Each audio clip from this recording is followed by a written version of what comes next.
Hey everyone, Alvaro Cortez Jr., aka Lance Danger here, and I'm sorry for if there's a bit of a um all this glare from the street lights. I am heading out to get some smoothies because, as you can see, it's actually pretty warm here. I guess took out the trash because it is trash day, one of multiple trash days here in the city. So I just took out the trash and just gonna go get a refreshing couple of smoothies.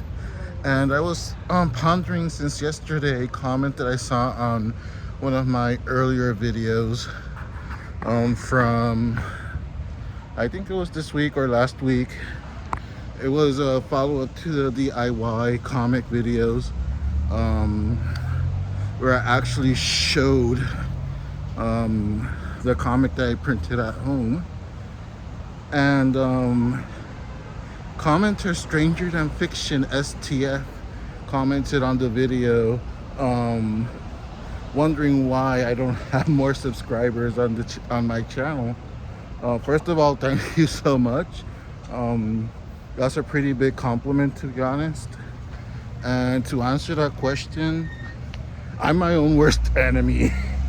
And which is kind of funny because you guys know that when I do like a lot of the videos talking about how when you're in your creative endeavors to not be hard on yourself and such, and that if you're gonna be your own biggest critic, you have to be your own biggest fan as well.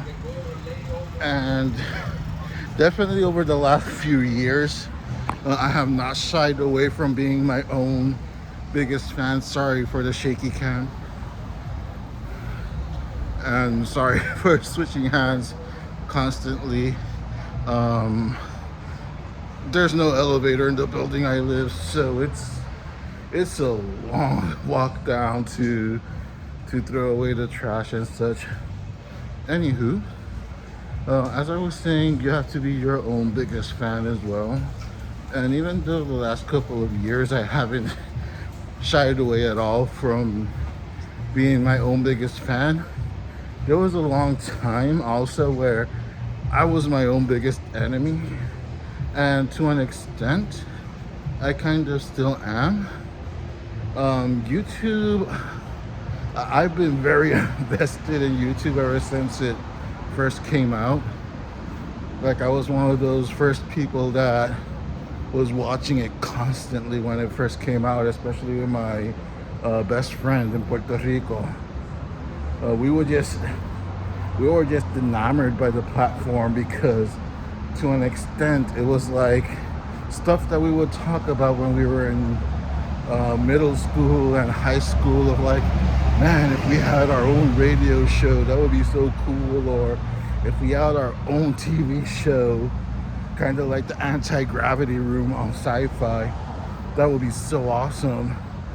Then along comes this little platform on the internet that pretty much is that it gave you the capability to kind of do stuff like that. And while I had opened a channel way back then when it was possible to do it, anyone to open a channel, I didn't really do any content, not until like a few years later, when actually the same friend introduced me to James Rolfe, the angry video game nerd. And through the angry video game nerd, I also discovered the nostalgia critic, Doug Walker. And those two were the ones that kind of moved me to make videos. Even though I had it was pretty much those two, because I started doing trailers of comic books for some of my comic book creating friends, and I started making trailers for my own webcomic and my own art.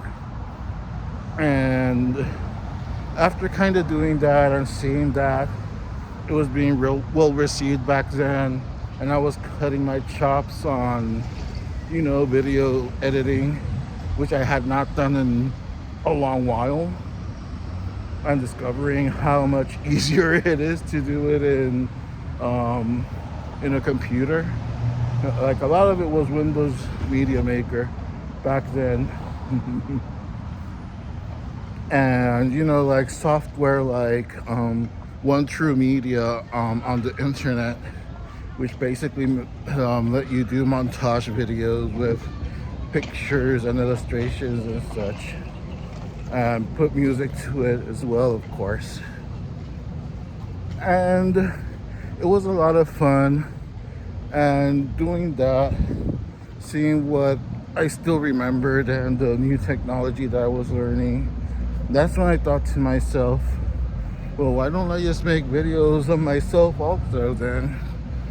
Inspired by James Rolfe and Doug Walker. And if you see those early videos, which are still up, a lot of them have kind of like that early Cinemassacre and Channel Awesome vibe.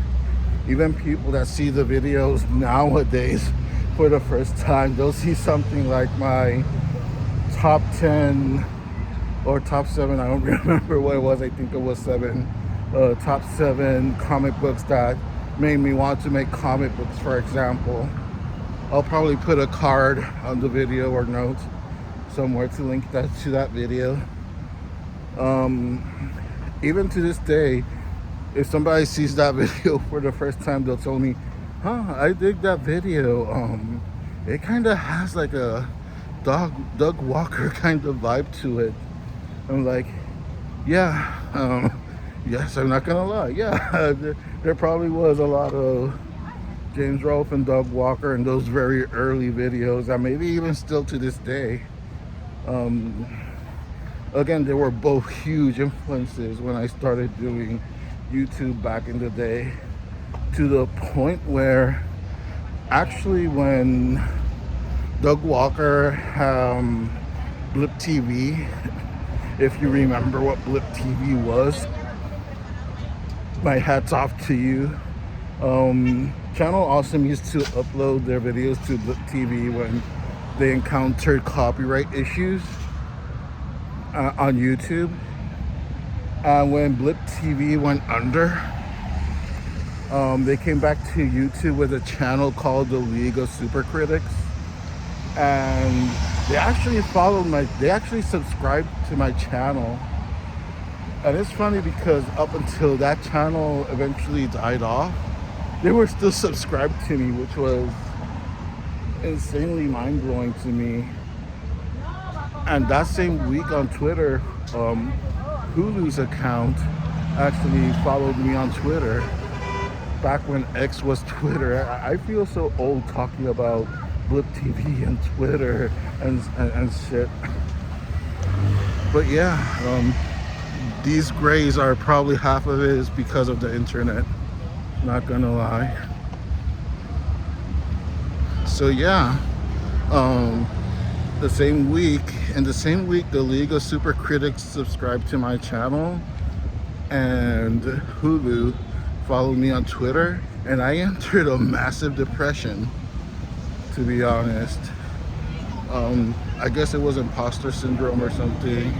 Same thing happened also when I started doing my comic book art as well, and I had a chance to show it to Marvel editors, and I had the chance to also show it to some editors at different studios within Image. I even had a gig lined up that I was probably going to get if I had shown my art to another indie creator. And in that time I entered a very deep depression also. A lot of it also imposter syndrome. And I just shut down, truth be told. I shut down for many years. I essentially just stopped making YouTube videos, even like the little trailers I do for my webcomics and comic books. I just straight up stopped,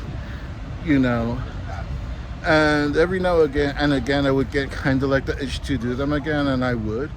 And as soon as I started seeing like 5, 8, 10 views, I'd be fine, as long as I would. And then if I would see the video reach 50, 80 views or something, it would be like, okay, I'm good. I'm good.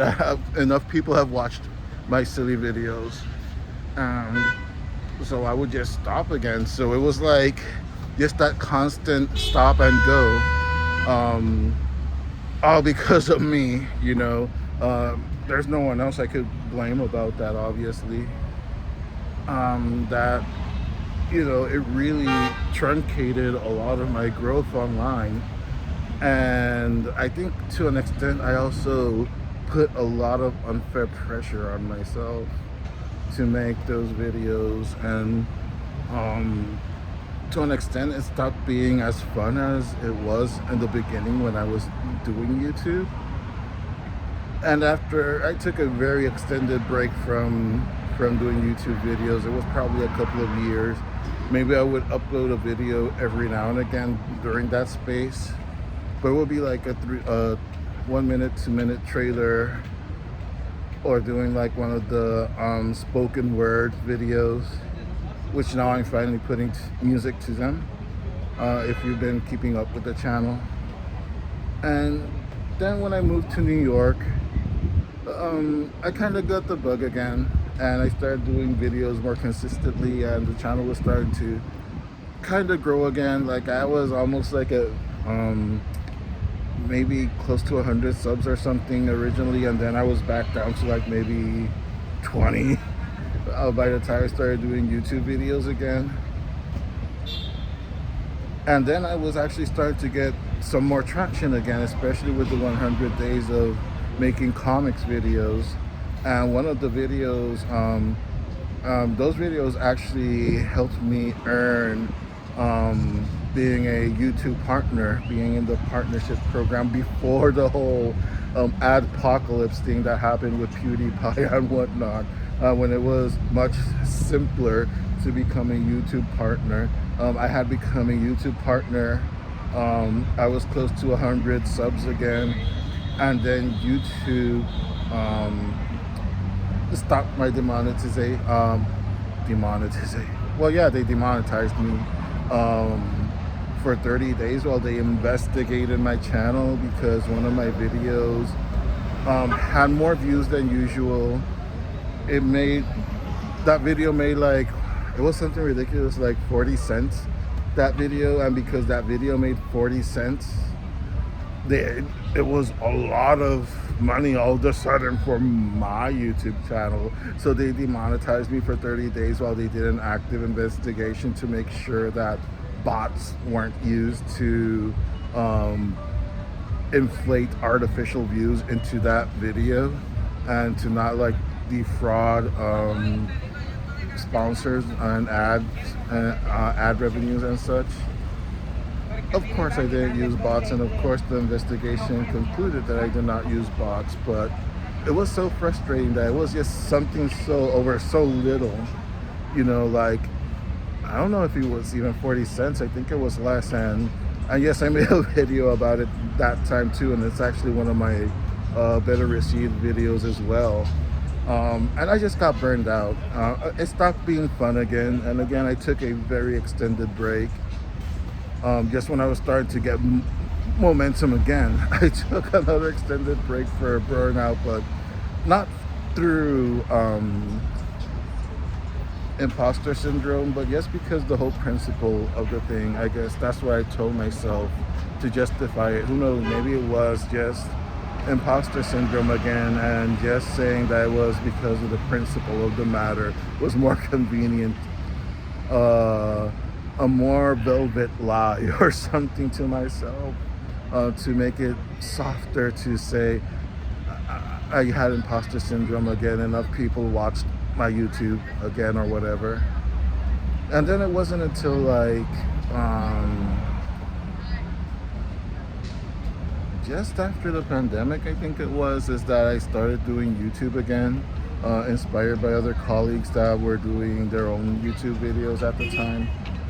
I got the itch again, and I started to do YouTube again, and I've been doing it now for the past like 3 years now, consistently. Like this is actually the largest stretch that I've been the most consistent on YouTube, and it's probably the most fun I've had as well.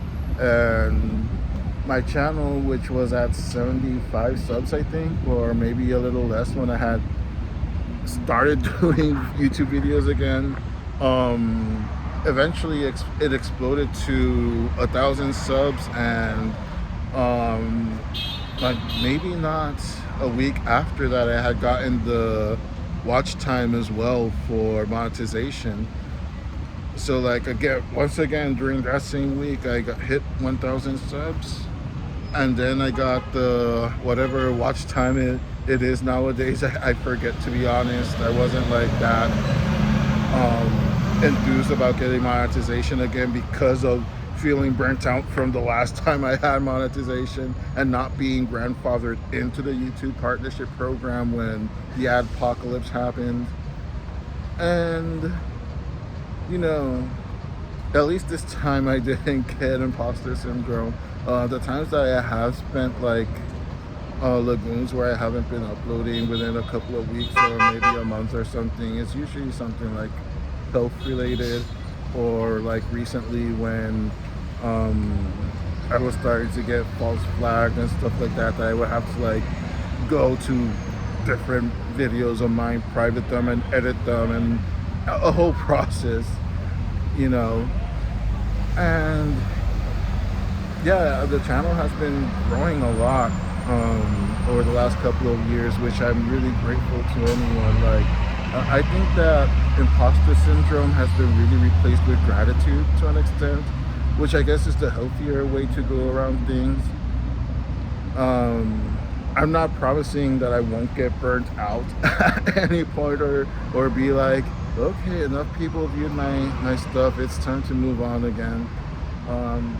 But for as long as I'm here, thank you all so much for the support. I really appreciate it.